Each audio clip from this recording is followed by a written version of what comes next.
अभिवादन स्वीकार कीजिए ब्रजेश मिश्रा का। और आप देखना शुरू कर चुके हैं द डिबेट। बहन भाइयों, क्या हो अगर 2019 का कॉम्बिनेशन 2024 में रिपीट हो? अगर ऐसा होता है तो क्या होगा? आपके मन में भी प्रश्न होगा कि कौन सा कॉम्बिनेशन। तो मैं बात कर रहा हूं कि समाजवादी पार्टी और बीएसपी के कॉम्बिनेशन की।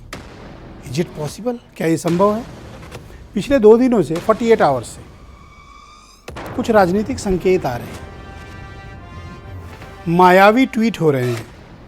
उन ट्वीट में समाजवादी पार्टी के लिए सहृदयता दिख रही है। दिखा कौन रहा है? मायावती। जैसे उन्होंने विपक्ष यानी समाजवादी पार्टी के प्रदर्शन को जायज ठहराया और बीजेपी सरकार को सबसे बड़ा तानाशाह कहा। और आजकल जिस तरह के ट्वीट्स आ रहे हैं उससे ये प्रतीत होता है कि कड़वाहट कुछ कम हो रही है।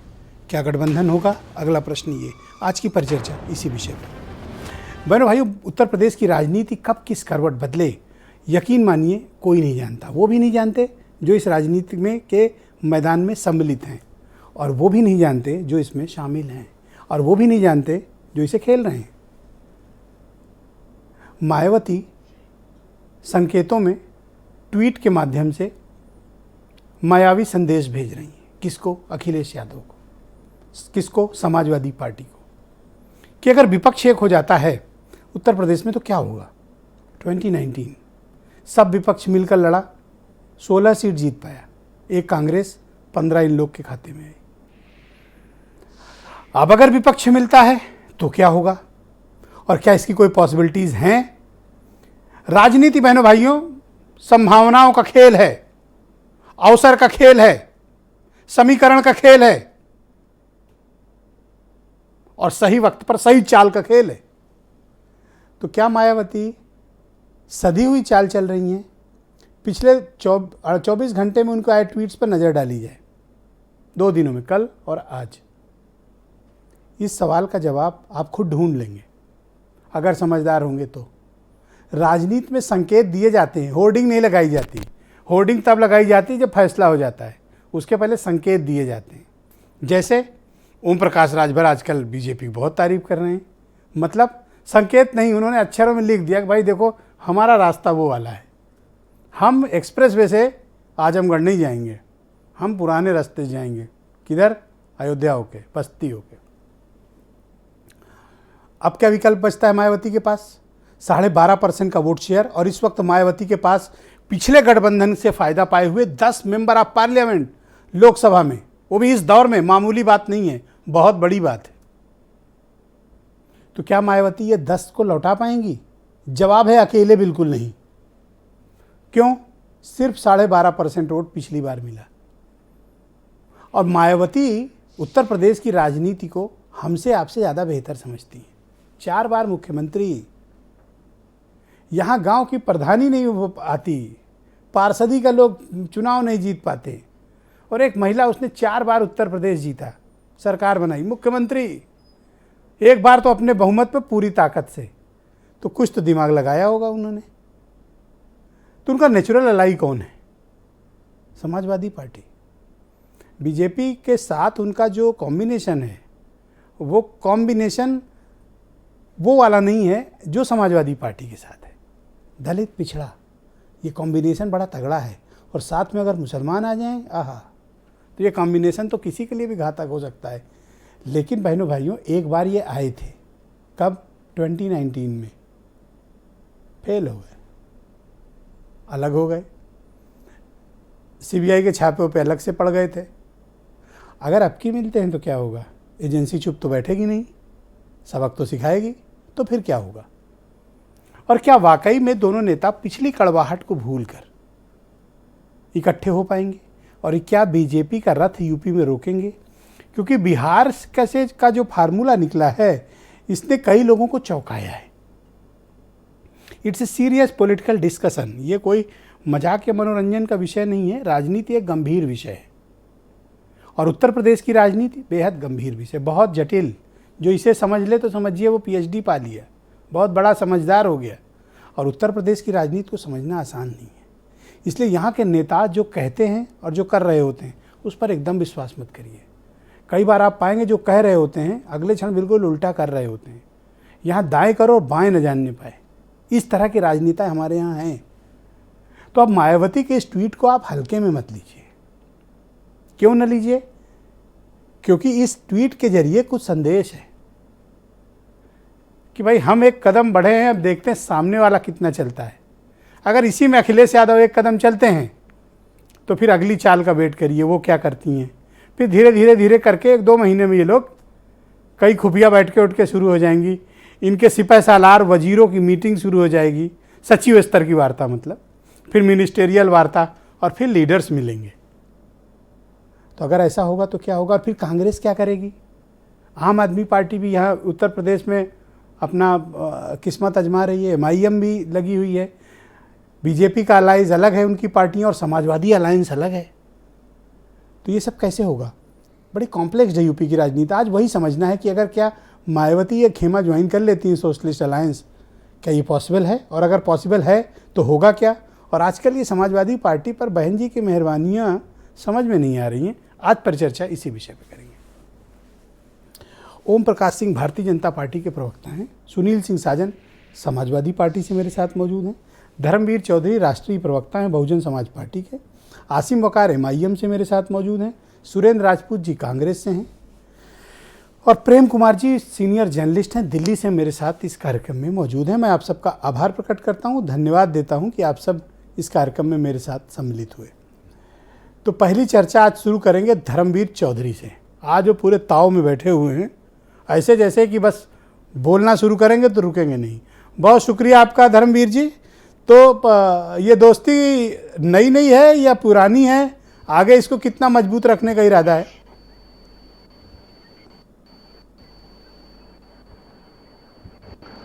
देखिए ब्रजेश जी, जब जब हित की बात होती है, प्रदेश हित की बात होती है, जनहित की बात होती है, तब तब आदरणीय बहन कुमारी मायावती जी अपने ट्वीट के माध्यम से जनता से मुखातिब होकर के और वो अपना मत व्यक्त करती हैं।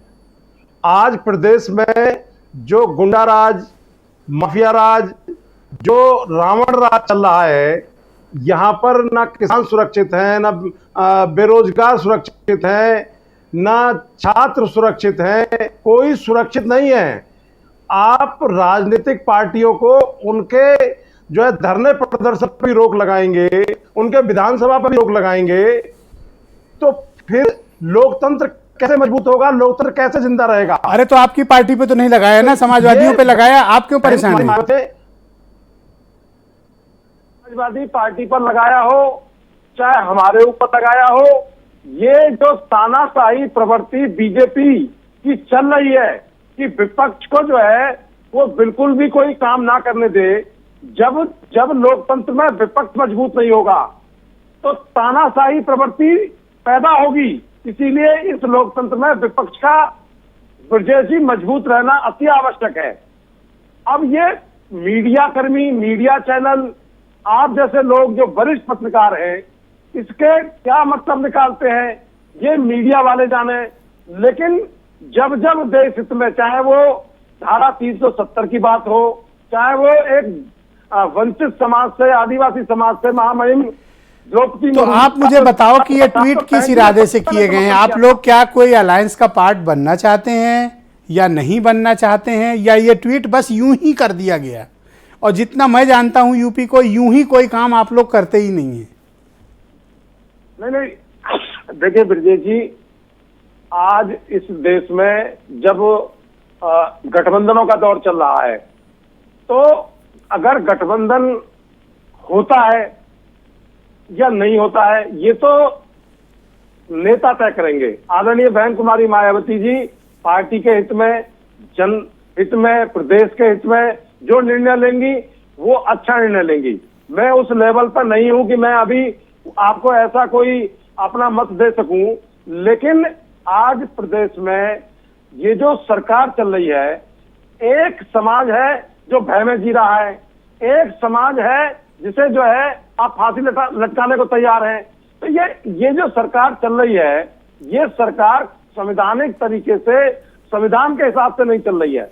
अब देखो, बहन जी मैंने ने आप एक जब ट्वीट पिछली किया- बार मेरे साथ डिबेट पे थे धर्मवीर जी, तभी मैंने आपको समझाया था कि समाजवादी पार्टी को इतना मुंह भर भर के मत गरियाओ, लेकिन आप मानते नहीं थे मेरी बात। आज देखिए आप उस मोड़ पे खड़े हैं कि आपको सुनील साजन और उनकी पार्टी का सम्मान करना पड़ रहा है।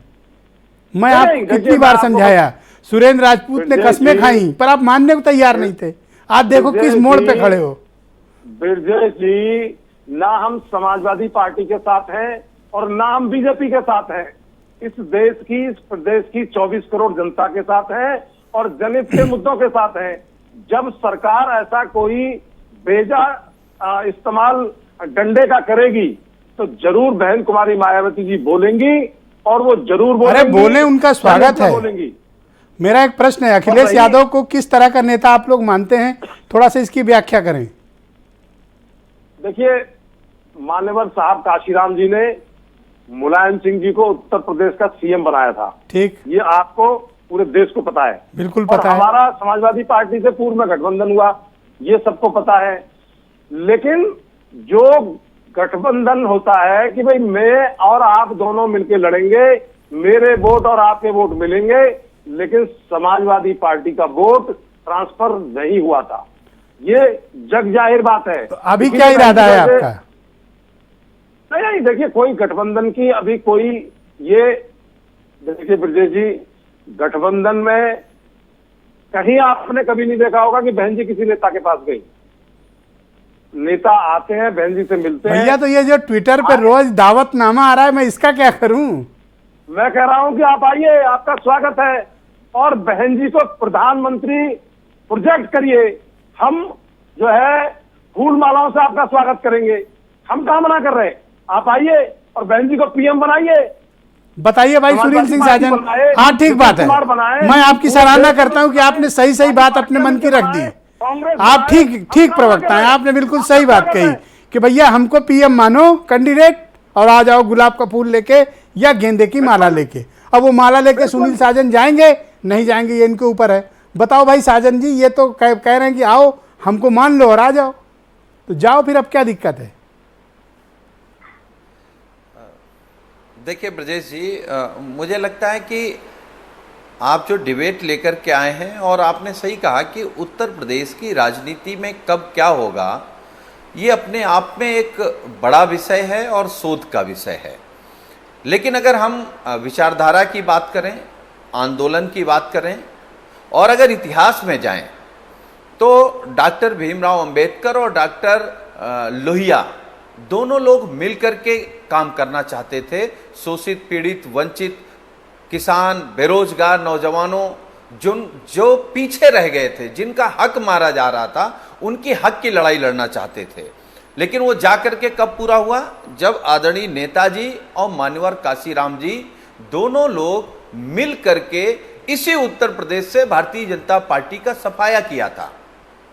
यही भाजपा जो जात के नाम पर नफरत फैला रही थी, धर्म के नाम पर नफरत फैला रही थी, आस्था के नाम पर वोट मांग रही थी, उसको नेताजी ने और काशीराम जी ने गठबंधन से भाजपा का सफाया किया।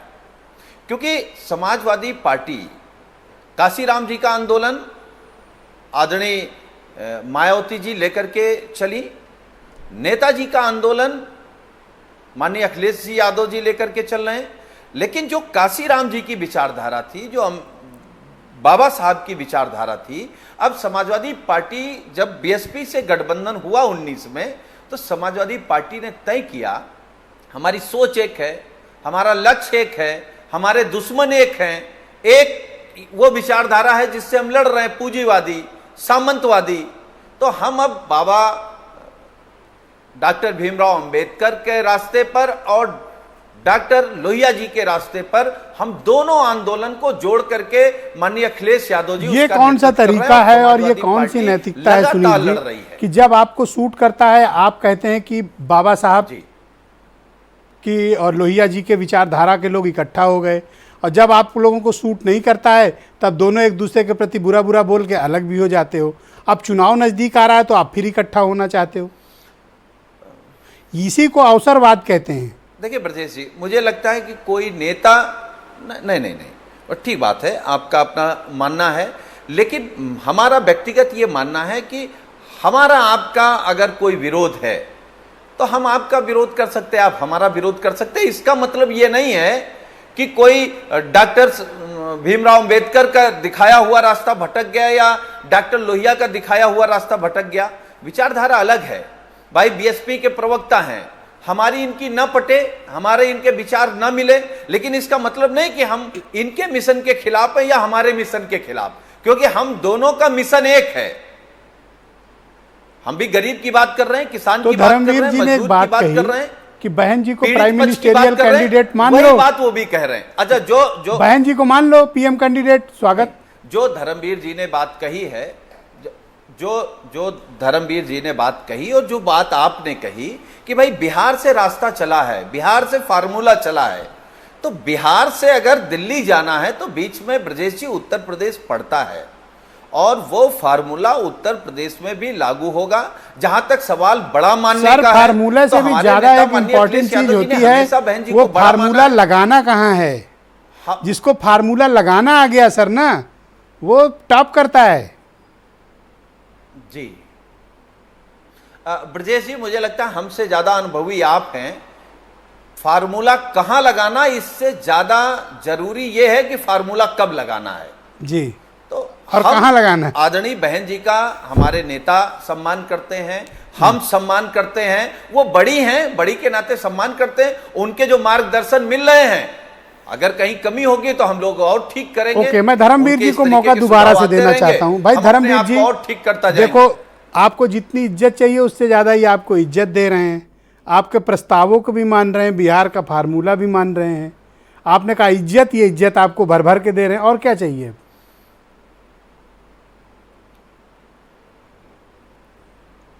देखिए ब्रजेश जी, आज जो परिस्थितियां हैं इस प्रदेश की, कोई बहन जी पहली बार नहीं बोली हैं। बहन जी के ट्वीट हमेशा आते रहते हैं, लेकिन जो सबसे महत्वपूर्ण बात है कि इस प्रदेश को इस जंगल राज से कैसे बचाया जाए, इस रावण राज से कैसे बचाया जाए, जहां पर 80 साल के वृद्ध के कान काट करके कुंडल ले जाते हैं, जहां पर एक बेटी को जो है बलात्कार के बाद में वो निर्वस्त्र भेज देते हैं और वो कैमरे में कैद होती है, मुरादाबाद की घटना।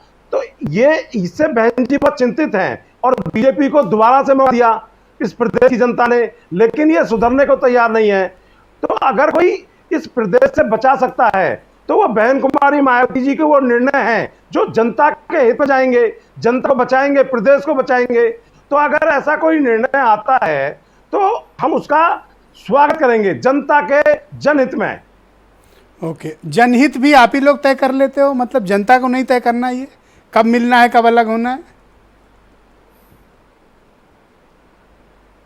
नहीं ब्रजेश जी, आप मुझे बताइए कि आज प्रदेश की आप समाजवादी पार्टी अगर कोई एक मार्च निकालना चाहती है, वो जाना चाहते हैं विधानसभा पैदल, तो इसमें लठ चलाने की क्या जरूरत है, उनको रोकने की क्या जरूरत है। यह संवैधानिक अधिकार है किसी भी राजनीतिक पार्टी का। अखिलेश यादव जी पूर्व मुख्यमंत्री रहे हैं, मुख्य विपक्षी दल है उत्तर प्रदेश का, तो क्या मैं समझता हूं उनको जाने देना चाहिए। अब आप हाथरस में बेटी को जला के भी मार दोगे, वहां राजनीतिक कार्यकर्ता जाएंगे, नेता जाएंगे, उन पे आप लठ भी फेरोगे, तो ये तो कानून। आपकी दोनों की भाषा से एक चीज तो मैंने सीख ली और समझ लिया, प्रवृत्ति के लोगों कुछ को- बड़ा कर रहे हो आप वो लोग, अंदर जनता अंदर के कोई हित में गेम जा बजा रहा रहे हो आप लोग, और आएगा सामने। मैं ओपी सिंह को आमंत्रित करता हूँ, ओम प्रकाश सिंह भारतीय जनता पार्टी के प्रवक्ता हैं। देखो, सावधान हो जाओ ओपी सिंह, कुछ कर रहे हैं ये लोग और कुछ बड़ा कांड करने वाले हैं। इनकी भाषा देख रहे हो आज, कैसा इज्जत दे रहे हैं एक दूसरे को। ब्रजेश जी, सही में आपने कहा, क्योंकि कांड तो ये लोग हमेशा करते ही आए और आगे भी कांड करेंगे। 2019 के लोकसभा चुनाव के मतगणना के बाद आज भाषाएं बदली हैं।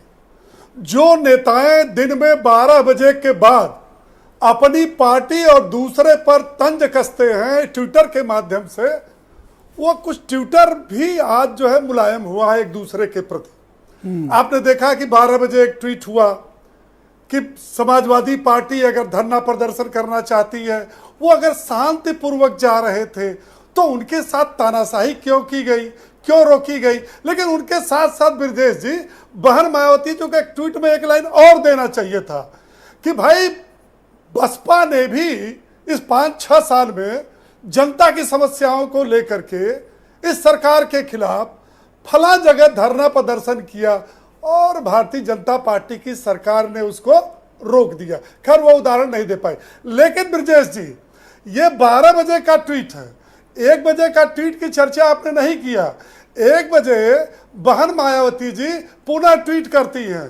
क्या करती हैं कि विधानसभा में समाजवादी पार्टी की भारी संख्या होने के बावजूद सरकार से जिस प्रकार से समाजवादी पार्टी को लड़ना चाहिए, वहां वो लाचार और कमजोर यही तो आप नहीं समझ पाए हैं, यही तो नहीं समझ पाए हैं। यही चीज जान गए होते इस ट्वीट का मर्म, तो गेम आप दूसरी तरह से देखते।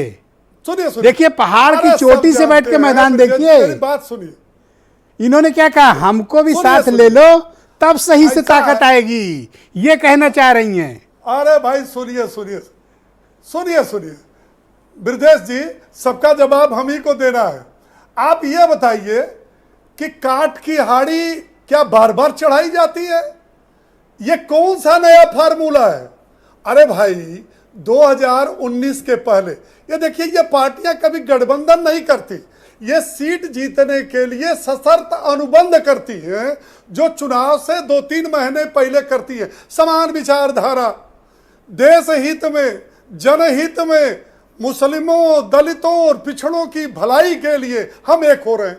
लेकिन जैसे मतगणना खत्म हो गई, एक दूसरे के ऊपर, यहां हमको यादवों ने वोट नहीं दिया, यहां हमको दलितों ने वोट नहीं दिया। अरे वही मायावती हैं जिन्होंने नारा दिया था, चढ़ चढ़ गुंडों की छाती पर, मोहर मारो हाथी पर। क्या बहन मायावती वो भूल गई? वो भूली तो ही नहीं, डांग बगला कांड भूली नहीं पर होगी। एक बात बताओगे, पश्चिम में जब 2019 का चुनाव हुआ, सुनील साजन के नेता का पूरा परिवार बहन जी के मायावती के कदमों में पड़ा। बहन मायावती जी ने आप ले लिया 10, आप पाए 5 के बाद इस उत्तर प्रदेश में आप सबसे विपक्षी पार्टी हो, अपना भी गढ़ हार गए। अच्छा एक सवाल तो ले लो, आजमगढ़ भी हार गए। अरे सवाल तो लो, बचा 3। मैं ये कहना चाहता हूं कि ये लोग कुछ प्लानिंग कर रहे हैं, आपको इसका एहसास है या नहीं है? समझ रहे हो कि नहीं समझ रहे हो? ऐसा है ना, जब जो है प्लानिंग कोई नहीं हो ब्रिजेश जी, तो हम उसकी चिंता करें। अरे ये प्लानिंग तो इनकी अंदर चल रही हो, ये जानते हैं कि बीजेपी की आंधी को 24 में रोकना। पर दो दुश्मन अगर एक दूसरे के लिए मीठा मीठा बोले तो राजा को सावधान हो जाना चाहिए। जी आपने बिल्कुल कहा, हम सावधान हैं। हमारी सावधानी इतने है कि जो 14 सीटें हम हार गए हैं, वो 14 सीटों थैंक यू सुरेंद्र राजपूत, बहुत शुक्रिया, बहुत बहुत धन्यवाद आपका ओपी सिंह जी, बहुत शुक्रिया। जो अपनी पुश्तैनी सीटें हार चुके हैं, उसको भी इस बार हम नहीं छोड़ेंगे। बहुत शुक्रिया सुरेंद्र राजपूत, कांग्रेस के प्रवक्ता, बहुत शुक्रिया सुरेंद्र जी समय देने के लिए। तो ये माने कि कुछ बातचीत चल रही है सपा बसपा में, तो अगर ये लोग कुछ आपस में इकट्ठा होते हैं तो फिर कांग्रेस का रुख क्या होगा? अगर देखिए ब्रजेश भाई, कब क्या होगा हमें नहीं पता। हम तो एक तरफ से प्रतिपक्ष की एकता के लिए भी चल रहे हैं और भारत को जोड़ने के लिए भी चल रहे हैं। भारत में जो आर्थिक विषमता हो रही है, असमानता हो रही है, जहां एक तरफ गौतम अडानी साहब 634 नंबर से दूसरे नंबर के धनाढ्य आदमी बनते हैं दुनिया के, और दूसरी तरफ भारत का 80 करोड़ आदमी 5 किलो राशन के लिए, फ्री राशन के लिए लाइन लगाता है। ये जो विषमता की खाई बढ़ती जा रही है, इसके अगेंस्ट में राहुल गांधी जी के नेतृत्व में भारत के जोड़ने का काम कर रहे हैं। कश्मीर, कन्याकुमारी से कश्मीर तक की यात्रा कर रहे हैं और यहां पर महंगाई के मुखालिफ, बेरोजगारी के मुखालिफ, अग्निवीरों की समस्या को लेकर के, सारी चीजों को लेकर के चल रहे हैं। हाँ, इससे भारत भी जुड़ रहा है और इससे कहीं ना कहीं प्रतिपक्ष की एकता भी हो रही है। जो बिहार में हुआ, आपने बिल्कुल सही कहा, बिहार का जो मॉडल हुआ है, जिस तरीके से बिहार में जन आकांक्षाओं की पूर्ति करने का काम किया है, अगर उत्तर प्रदेश में भी होता है तो वो अच्छी बात है। लेकिन जिस तरीके की बातें अभी से आ जा रही हैं बहुजन समाज पार्टी की तरफ से कि भाई हमें प्रधानमंत्री मान लो, कोई कह रहा है हमें कर लो, तो ये देश प्रेसिडेंशियल फॉर्म में तो चलता नहीं है। ये देश तो कहीं ना कहीं संसदीय लोकतंत्र की प्रणाली में है। चुनाव होगा, लोकसभा के सदस्य जीतेंगे, जिस दल के ज्यादा जीतेंगे उसके नेता को पर अवसर आपको मिलेगा। क्यों बुरा लगा भाई? ये किसी कोई भी एस्पिरेशन है वो अपना मान सकती है कि उनको पीएम कैंडिडेट नहीं, बनाया मैं तो- जाए। मैं- और ये मैं- बात मेरा तो बिटवीन पूरा- समाजवादी पार्टी बीएसपी है, आप क्यों इस तरह का आप नहीं, मैंने कोई आरोप आपको नहीं, एतराज मैंने किस तो- बात मैं का तो है? फिर से- मुझे अगर एक कोई दलित की एतराज बेटी नहीं, खुद को प्राइम मिनिस्टेरियल कैंडिडेट के तौर पर प्रोजेक्ट करना चाहती है तो कांग्रेस को एतराज किस बात का है? नहीं, बिल्कुल स्वागत है उनका, पूरी तरीके से स्वागत है। बहुजन समाज पार्टी में सुश्री मायावती जी प्रधानमंत्री पद की योग्य उम्मीदवार हैं, समाजवादी पार्टी में क्या नाम अखिलेश यादव जी हैं, जनता दल यूनाइटेड में श्री नीतीश कुमार जी हैं, कांग्रेस पार्टी में हमारे नेता श्री राहुल गांधी जी, सभी पार्टियों में योग्य उम्मीदवारों की कोई कमी नहीं है।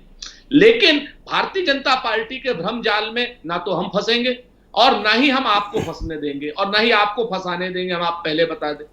आज की डेट में मैं फिर से कहता हूं कि भारतीय जनता पार्टी का ये अरे मैं कोई भ्रम शिकारी जाल हूँ, है। कोई बहेलिया जब ये- थोड़ी हूँ, मैं तो अपने सवाल कर रहा हूँ। अरे सर, आप तो मदारी भी नहीं है, आप तो उससे भी बड़े हैं। कहते ना दुनिया पतंग नित बदले है रंग, कोई जाने ना उड़ाने वाला कौन।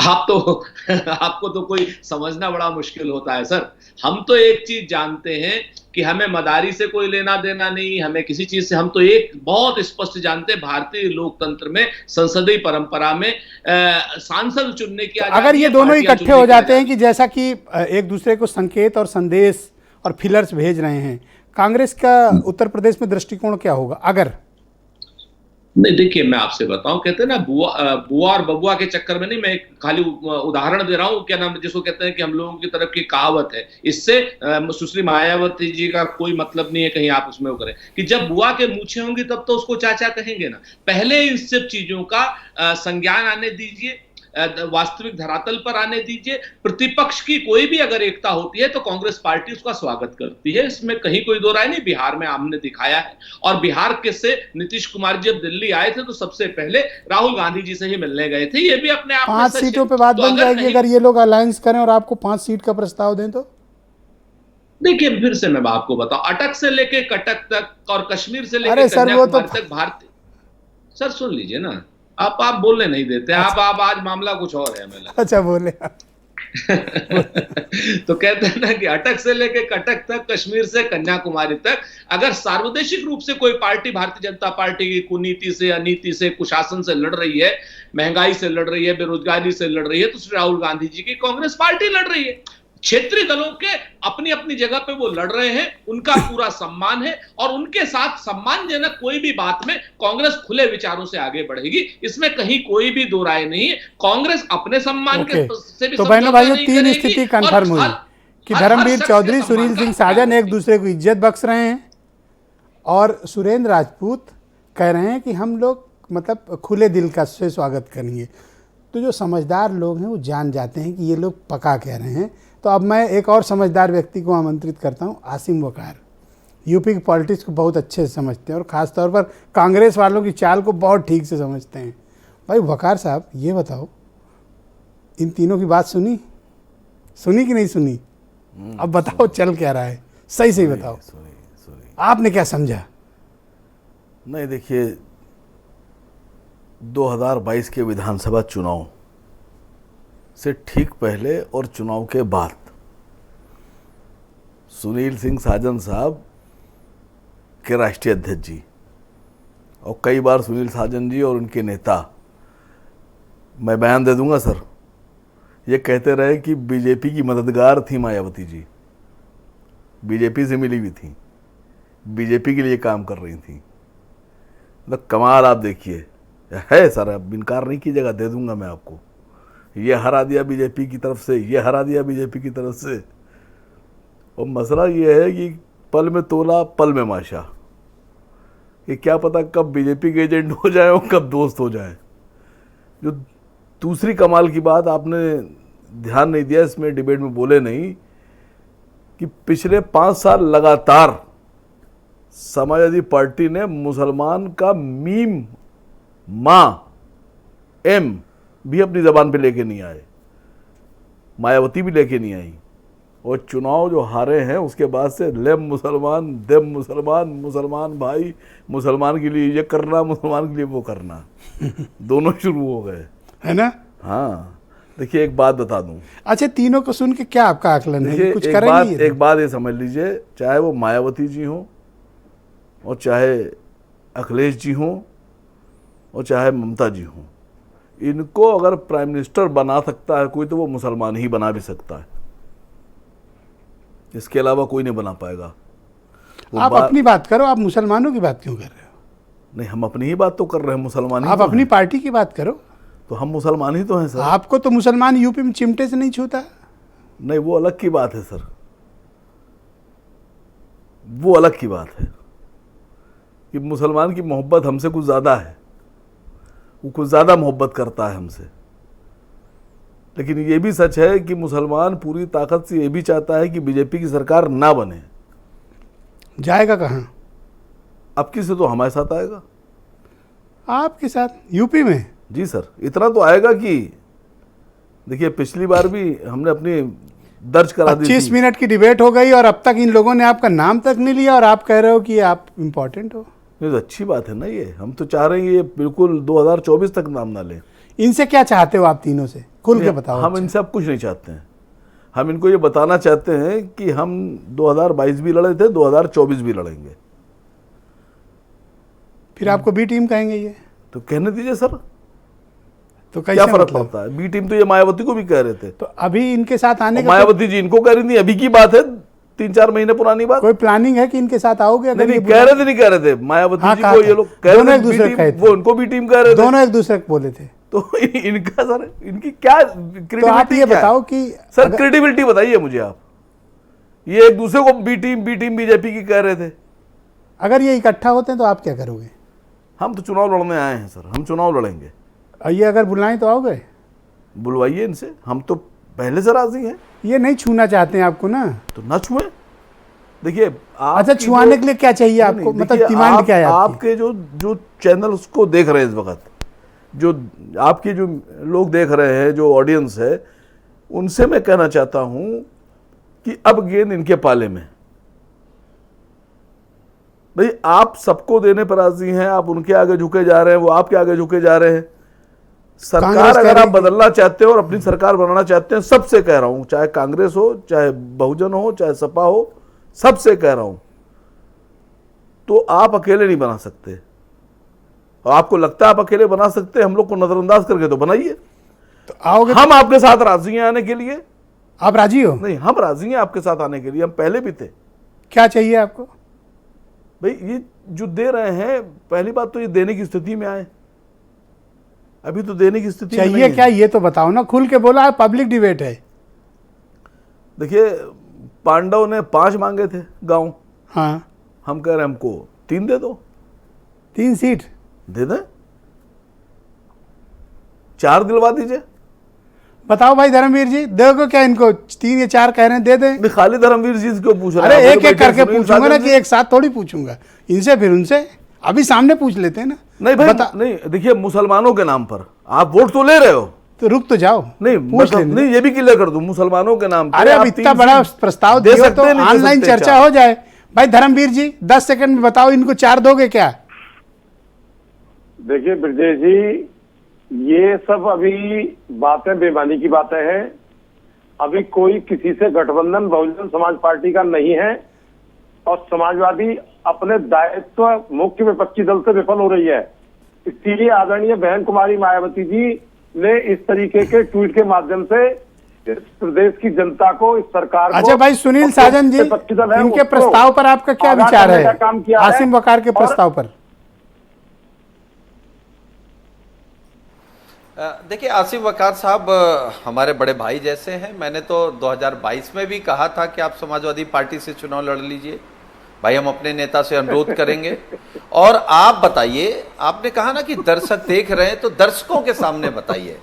लीजिए, वो एक टिकट आप तो एक देने वोट पर बोल राजी कह हैं। रहे हैं कि हाँ बोले बोले। अब सुन लीजिए भाई, आप 2-3 MP बनाना चाहते हैं या भाजपा हटाना चाहते हैं, ये आप तय करिए कि आपकी असली लड़ाई क्या है। आपके दल की बात मैं नहीं कह सकता हूं, लेकिन असीम भाई जब कहेंगे तब हम अपने नेता से बात कर लेंगे। आपके लिए तो दरवाजे खुले हैं। ये कौन सी गुगली फेंक रहे हो सर? ये तो इनकी पार्टी तोड़फोड़ की प्लानिंग कर रहे हो। अब बताओ, इनकी तो आवाज ही नहीं निकल रही वकार साहब की। बोलूं सर? ये आपको अकेले बुला रहे हैं। जवाब दूं? हाँ प्लीज। देखिए, अब सुनील साहब ने मुझे बड़ा भाई मान लिया है, तो हकीकत है मेरे छोटे भाई हैं। और ये सच है कि मैं पॉलिटिक्स में और पार्टी में इनसे सीनियर हूँ। ये सुनील साहब मानेंगे इस बात को। ठीक है। तो इन्हीं ने जो मुझे ऑफर दिया, इनका शुक्रिया। इनको पता नहीं, इनके बॉस ने भी ऑफर दिया था। एक नहीं 10 बार दिया, और इसी 22 के चुनाव में दिया।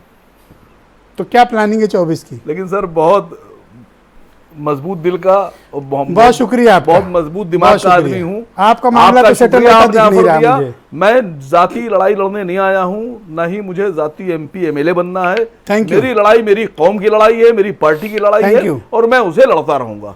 प्रेम कुमार जी मेरे साथ दिल्ली से मौजूद हैं, बहुत ही जाने माने पत्रकार हैं। प्रेम कुमार जी बहुत शुक्रिया। इन 5 लोगों की बात सुनने के बाद आपका राजनीतिक आकलन क्या है कि विपक्ष में क्या कोई उत्तर प्रदेश में एकता की कोई गुंजाइश है क्या? और आज एक दूसरे के लिए बड़ी इज्जत बख्श रहे हैं ये लोग, और अच्छे अच्छे संदेश एक दूसरे को दे रहे हैं और बड़ी इज्जत कर रहे हैं, तो कुछ है या फिर ये सिर्फ कल्पना मात्र है? ब्रजेश जी, राजनीति में जो ज़रूरत होती है वो ज़रूरत ही लोगों को एक दूसरे से जोड़ती है। आप लोकसभा चुनाव में आपने एक गठबंधन देखा, फिर उस चुनाव के बाद में जो बातें हुई, और फिर विधानसभा चुनाव भी उसके नतीजे आए, तो उसके भी परिणाम हम लोगों ने देखे। तो इन दोनों नतीजों के बाद जो बात धर्मवीर जी भी कह रहे थे, पहले भी कही जाती रही थी कि समाजवादी पार्टी का वोट ट्रांसफ़र नहीं हुआ और हमारा वोट ट्रांसफ़र हुआ, तो विधानसभा चुनाव के नतीजे उस बात को भी गलत साबित करते हैं कि फिर वोट था ही कहाँ आपके पास जो आपने ट्रांसफ़र किया होगा, ये बात साबित होती है। लेकिन उससे पहले का उपचुनाव याद कीजिए, जो फूलपुर और गोरखपुर हुआ था, जिसमें कि बहुत बड़ा मैसेज गया था कि एक गठबंधन होना चाहिए, और गठबंधन हुआ, लेकिन वो गठबंधन परिणाम लेकर नहीं आया। तो क्यों? बस यहीं पर उत्तर मिलता है ब्रजेश जी। एक आम चुनाव में राष्ट्रीय परिप्रेक्ष्य पैदा करना बहुत जरूरी हो जाता है, नेशनल पर्सपेक्टिव। अभी बहुत अच्छी बात कही धर्मवीर जी ने, मायावती जी को प्रधानमंत्री मान लीजिए, स्वागत है। क्या अखिलेश यादव जी इस स्थिति में हैं कि वो बोल दें कि हाँ मान लेते हैं तो मायावती जी प्रधानमंत्री हो जाएंगी? आखिरकार उत्तर प्रदेश की जनता को जब तक नेशनल पर्सपेक्टिव नहीं मिलता है कि राष्ट्रीय स्तर पर बीजेपी की सियासत के समांतर कोई ध्रुव खड़ा है, वहां से कोई प्रधानमंत्री निकलेगा, तब तक इनकी बातों में दम नहीं आता है। और यह पर्सपेक्टिव पैदा होता है महागठबंधन की थ्योरी से, और जो बिहार से निकला है, यानी कांग्रेस को छोड़ करके अगर आप एकजुट भी हो जाते हैं तो नेशनल पर्सपेक्टिव पैदा नहीं होता है। और जब नेशनल पर्सपेक्टिव पैदा होगा तभी इस गठबंधन में जान आएगी। बीजेपी बना मदर, लेकिन आपने कांग्रेस के स्पोक्स पर्सन का स्टेटमेंट सुना, उन्होंने कहा कि हमारे लिए विकल्प खुले हुए हैं, खुले दिमाग से काम करेंगे। ये तो संकेत ही होता है। सुरेंद्र राजपूत जी जो कह रहे हैं, विकल्प खुलने का मतलब विकल्प खुला होना होता है, राजनीति की एक मजबूरी भी होती है कि जब तक उधर से कोई प्रस्ताव नहीं आता है, ये अपने तरह से खुल करके कोई प्रस्ताव नहीं दे सकते, ये विवशता होती है प्रवक्ताओं की। तो जब तक अंदर खाने बात नहीं होगी, एक जरूरत को सभी लोग महसूस नहीं करेंगे, सुरेंद्र राजपूत जी उस बात को नहीं बोल सकते। तो इसीलिए हम लोग जैसे लोग ही उस बात को बोलते हैं, बोल सकते हैं कि, और हम लोग बोल रहे हैं कि नेशनल, आपका कहने का मतलब है कि नेशनल पर्सपेक्टिव वो भी कांग्रेस को दूरी पे रखकर, सेंटर की दूरी पे रख के, तब ये महागठबंधन उत्तर प्रदेश में कोई आकार ले सकता है जी। आप ये कहना चाहते हैं? वो परिणाम लेकर आएगा, चूंकि हमारे पास पुराना अनुभव है कि एसपी बीएसपी मिल करके भी 15 सीट ही ले पाई थी लोकसभा चुनाव में, क्योंकि वो नेशनल पर्सपेक्टिव गायब था। ये लोग राष्ट्रीय स्तर पर विकल्प नहीं दे सकते थे, ये जनता के मन में बात थी। ऑलराइट, बीजेपी के प्रवक्ता ओम प्रकाश सिंह मेरे साथ मौजूद हैं। ओम प्रकाश जी, देखिए, इसमें तो कोई दो राय नहीं है कि इन लोगों की आपस में कुछ चल रहा है। वो कहाँ तक पहुँचा, कहाँ नहीं पहुँचा, ये सफल होंगे नहीं होंगे, ये इकट्ठा भी होंगे कि नहीं होंगे, कौन किसके साथ आएगा नहीं आएगा, यहाँ तो देखो गजब ही हो गया। ऑनलाइन सीट की डिमांड तक हो गई, इतनी दे दो। ब्रिजेश जी, आपका इस महत्वपूर्ण विषय पर लगभग 40 मिनट का डिबेट समाप्त हो चुका है, और इस 40 मिनट के डिबेट में जो जनता देख रही होगी वो तो इसी निष्कर्ष पर पहुंची होगी ना, 3 हमको दे दो, 5 तुम ले लो, 10 आप ले लो, हम आपके साथ हैं, हम आपके विरोध में हैं। अरे भाई, पहला कोई प्रयोग हो ब्रिजेश जी तो हम चिंतित हों। अच्छा, 2014 से लेकर के 2022 तक का जो चुनाव हुआ है, जनता ने भी संकेत दे दिया। हम तो कहेंगे अपनी पार्टी की बात, ये जितने लोग बैठे अपनी पार्टी की बात है, लेकिन एक और पार्टी है, उसका नाम है जनता जनार्दन। और वो जनता जनार्दन हर पार्टी की सच्चाई को, उसके नेताओं की वफादारी को, जनता के प्रति जिम्मेदारी को जनता बखूबी समझती है। ब्रिजेश जी, आप 2024 के मतगणना तक इसी तरह से डिबेट चलाएंगे, कौन किसके साथ, कौन किसके विरोध में है। अच्छा, हम जीतेंगे, अच्छा फला प्रधानमंत्री बनेंगे, 6 तो उम्मीदवार हो गए प्रधानमंत्री के, एक दूसरे को मानने को तैयार नहीं। वो कह रहे धर्मवीर चौधरी मायावती को प्रधानमंत्री मान लीजिए। हम सर एक बात बोलना चाह रहा था। अखिलेश जी पहले नीतीश को हाईलाइट कर चुके हैं। अटक से लेकर कटक तक की यात्रा, कन्याकुमारी से कश्मीर तक की यात्रा, जहां 14 सीटें हैं वहां 14 दिन, और जहां 80 सीटें। अरे तो आपको क्या तकलीफ है, चाहे 14 दिन दें चाहे 140 दिन, आपको क्या परेशानी है? बात का ब्रिजेश जी बचता है, हमें कोई परेशानी नहीं। आपके लिए तो अच्छा है कि आपका रास्ता साफ हो रहा है। सारे, अरे भाई सुनिए ब्रिजेश जी, हमारी जहां तक व्यक्तिगत इच्छा है, वो मेरी इच्छा ये ब्रिजेश जी है कि सारे पार्ट वाइज जो ये प्रैक्टिकल हो रहा है, उसकी बजाय अगर ये सारे दल मिल करके जी, ये भारतीय जनता पार्टी के। अच्छा एक बात बताओ, आप कह रहे हो कि ये लोग प्रयोग कर रहे हैं, ये घनघोर अवसरवादी हैं, ये खराब लोग हैं, ठीक है आपकी बात। एक प्रयोग आपके यहाँ भी हो रहा है। आजकल ओम प्रकाश राजभर वाला कौन सा प्रयोग आप कर रहे हो? हम कोई प्रयोग नहीं कर रहे हैं। अगर ओम प्रकाश राजभर आते हैं हमारे साथ तो स्वागत है, हम थोड़ा किसी को वो कहते हैं। आप अगर आते हो तो आओ। अच्छा, आसिम वकार बार बार हाथ उठा रहे हैं, मैं उनको 20 सेकंड का चांस देता हूँ। वकार साहब नहीं कहेंगे कि प्रधानमंत्री ओम प्रकाश आपके पास 30 सेकंड है, please. Thank you OP Singh ji. Waqar साहब आपको कुछ कहना चाहते हैं? वकार साहब कुछ कहना चाहते हैं? देखिए, ओम प्रकाश जी ने कहा कि 6 ठो प्रधानमंत्री के दावेदार हैं, तो आप क्या भी हैं सर? उसमें थोड़ा सा फर्क है सर। नितिन गडकरी जी, राजनाथ जी, शिवराज जी, आप किनारे लगा देते हैं। आप अब आपके डरता है आदमी, बोलता नहीं मुंह से, प्रधानमंत्री तो बनना चाहते हैं। आपने दिया मुझे, और बहुत कुछ होता है तो आप क्या मार्गदर्शन मंडल में डाल देते हैं आप लोग निकाल के? जो देश नहीं पूरे विश्व का लोकप्रिय नेता नहीं, क्या एक मिनट ओम प्रकाश जी, मैंने क्या कोई गलत नाम ले लिया? क्या नितिन गडकरी जी प्रधानमैंत्री बनने के काबिल आप क्या नहीं है? आप उनको नहीं मानते? नहीं, ये आपकी राजनाथ जी क्या प्रधानमंत्री बनने के काबिल नहीं है? को अच्छी प्रकट करती है। वैसे भी आप हमारे इतने सीनियर नेता हैं, इतने सीनियर लीडर हैं, इतने मतलब आपके सीनियर लीडर हैं, और आप लोग उनको इस काबिल ही नहीं मानते कि प्रधानमंत्री बन जाए। आप विपक्ष में हैं। हम एक चीज जानना चाहते हैं ब्रिजेश जी, एक सेकंड। वकार साहब, अच्छा मैं आपसे खाली ओम प्रकाश जी, आप किसको नेता मानते हैं पूरे देश में? हम नेता मानते हैं असदुद्दीन ओवैसी साहब को। मानते हैं असदुद्दीन ओवैसी साहब। माने प्रधानमंत्री का मैं कह रहा हूं, पार्टी का नेता नहीं। हाँ, तो उनकी अपनी पार्टी को मानते हैं। किसको देखना चाहते हैं बताइए भाई वकार साहब। नहीं, प्रधानमंत्री के रूप में वकार साहब किसको देखना चाहते हैं? सर सुनिए, हमारे नेता ने कई बार कहा कि वो बनना ही नहीं चाहते प्रधानमंत्री। लेकिन हम सब चाहते हैं, हमारी मोहब्बत है उनसे। तो किसको चाहते हैं? मैं आपसे पूछ रहा हूं किसको चाहते हैं? अरे सर, मैं आपसे पूछ रहा हूं कि नितिन गडकरी के नाम पे आप नाराज क्यों हो गए? बुरे आदमी नहीं है वो। नहीं, इसलिए कि आप लोग भ्रम नहीं, की राजनीति राजनाथ जी करते के हैं। नाम पे आप और नाराज हमने क्यों हो गए? 2014 में ही घोषित कर दिया राजनाथ कि जी के नाम पे हमारे आप नाराज क्यों हुए जा रहे हैं?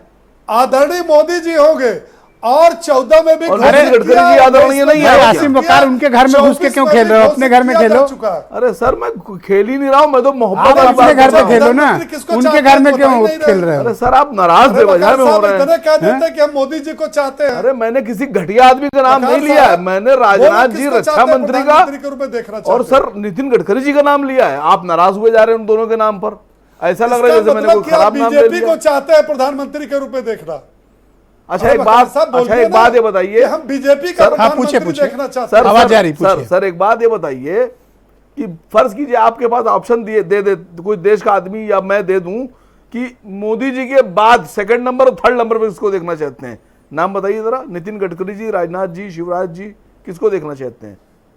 कोई तो होगा। मैं आपके सवाल का जवाब दूंगा बकार साहब।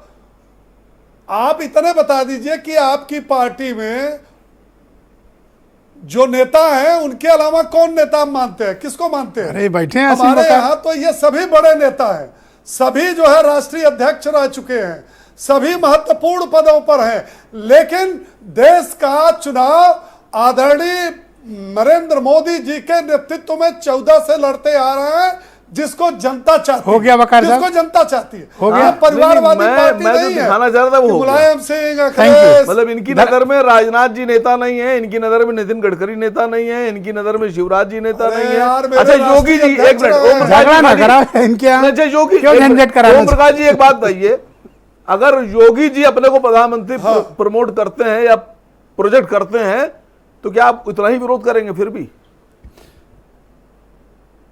मैं पूछ रहा हूं, देखो योगी जी भैया, का भी विरोध ये करेंगे आप? परिवारवादी पार्टी नहीं है, ये लोकतांत्रिक पार्टी है। इसमें कौन प्रधानमंत्री होगा जब इस देश की 135 करोड़ जनता जाती है?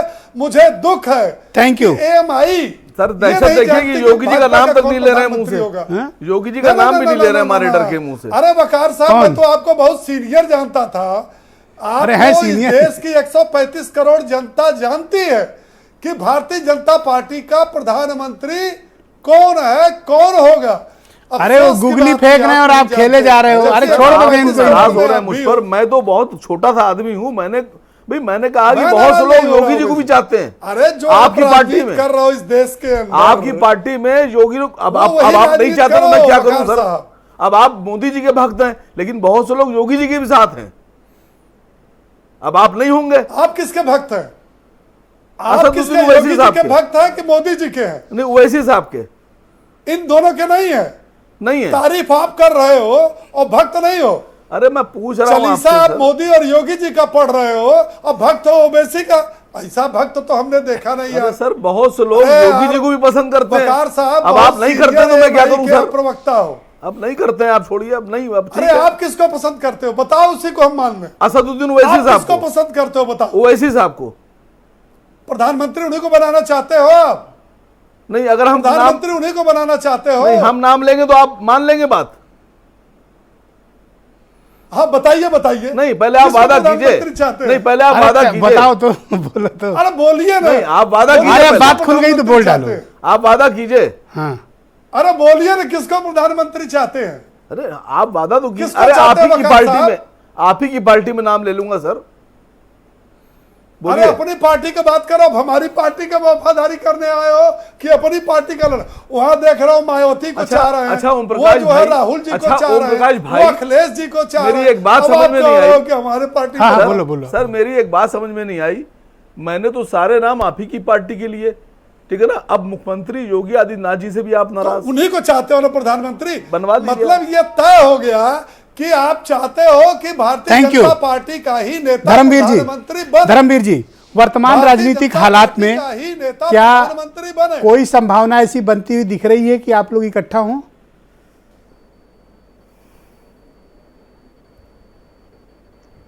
देखिए ब्रजेश जी, अभी ये कहना जल्दबाजी होगा कि इस तरीके की कोई संभावना बन रही है। लेकिन आदरणीय बहन कुमारी मायावती जी एक परिपक्व नेता है, देश की बड़ी नेता है। वो जो भी निर्णय लेंगी जनहित में लेंगी, प्रदेश के हित में लेंगी, देश हित में लेंगी, पार्टी हित में लेंगी, ऐसा मेरा मानना है। ओके, सुनील साजन जी, जो ये जी संभावना बन रही है, जी, अगर विपक्ष एकजुट होता है और हाँ, इनको मुकाबला करने के लिए तैयार देखिए होता है ब्रजेश जी, मैं तो अच्छी बात है। बीजेपी के प्रवक्ता को सुन रहा था और उन्होंने एक अच्छी बात कही कि इन दलों से हट करके भी जनता जनार्दन है।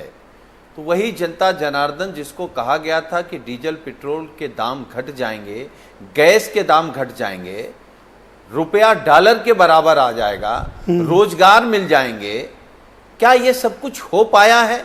और नहीं हो पाया है तो जनता जनार्दन ही झूठ बोलने वाले लोगों को भारतीय जनता पार्टी को हटाना चाहती। और बीजेपी के प्रवक्ता ने कहा था कोई कांड कर सकते हैं, समाजवादी पार्टी कांड नहीं करेगी। उत्तर प्रदेश में भारतीय जनता पार्टी का सत्यानाश करेगी 2024 में, और आपका विजय रथ उत्तर प्रदेश से समाजवादी पार्टी रोकेगी। कोई फार्मूला निकालना पड़े, लेकिन उत्तर प्रदेश में भारतीय जनता पार्टी को रोकेंगे। यूपी में क्या बीजेपी को रोकने के लिए महागठबंधन जरूरी है? और जैसा प्रेम कुमार जी कह रहे हैं कि कांग्रेस को केंद्रीय धुरी में होना पड़ेगा, नेशनल पर्सपेक्टिव। कांग्रेस तो ऑलरेडी इस वक्त जनता के पक्ष में भारत जोड़ो यात्रा पर है ब्रजेश भाई। और मैं तो आपको अभी तक देख करके हैरान हो रहा था कि किस तरीके से भारतीय जनता पार्टी और अदर्स के कॉम्बिनेशन को आप मिला करके जो काम कर रहे थे वो आप में अद्वितीय काम है। सच बात ये है, मैंने क्या किया? अगर वकार साहब और ओपी सिंह लड़ रहे हैं तो मेरा क्या रोल है? मैं लड़ा रहा हूं क्या? मैं बताता हूं ना सर। एक तरफ एक पार्टी हिंदुओं की राजनीति क्लेम करती है, दूसरी मुसलमानों की। अरे भाई ठेकेदार हैं क्या आप लोग? सच बात यह है, ना भाजपा ठेकेदार हिंदुओं की है, ना एएमआईएम ठेकेदार मुसलमानों की है। हम लोग सब लोग एक सेकुलर मुल्क में रहते हैं और सब लोगों को, हमें कांग्रेस को गर्व है, कांग्रेस को सब धर्मों का, सब जातियों का, सब वर्गों का। आपको एमआईएम से इतनी नाराजगी क्यों? नहीं, आप बताइए ना। एमआईएम वाले कहते साहब 3 सीटें दे दीजिए मुसलमान के नाते। अरे भाई आप ठेकेदार हैं मुसलमानों के?